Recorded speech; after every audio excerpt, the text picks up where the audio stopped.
Sarah Moss. How are you? Tròn sông thả môi tê căng vang con núi. Hey, vừa là hiện đến Chính không bôi. Để mấy chị bị thì có biến rising day. Riêng thình lai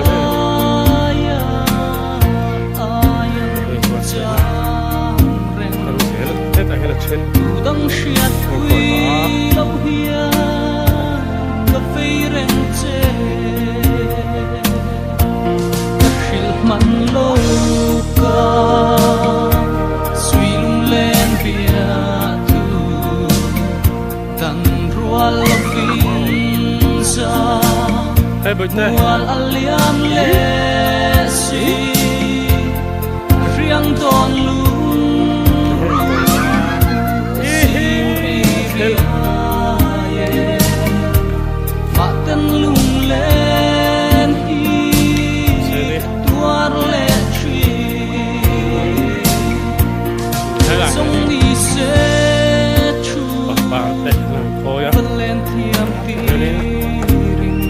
music kan siara thlang zo ko hui vang khuan nuama day a new thing in young France in EP ti len na rising day was really dam ti ai wait hey riang lung len bia thu shil kan nuame ta hian pangwar man lo yes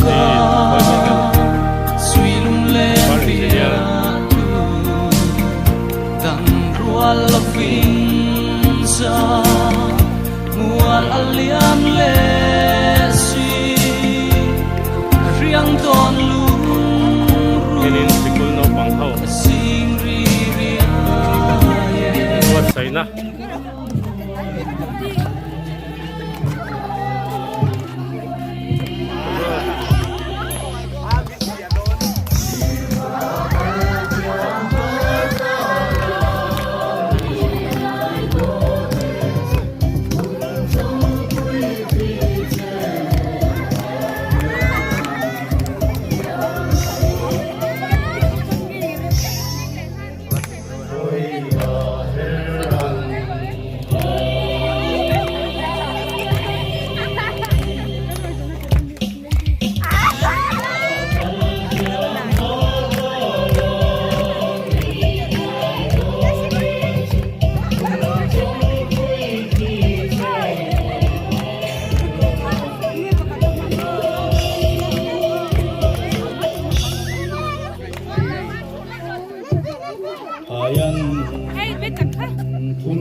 nắng mơ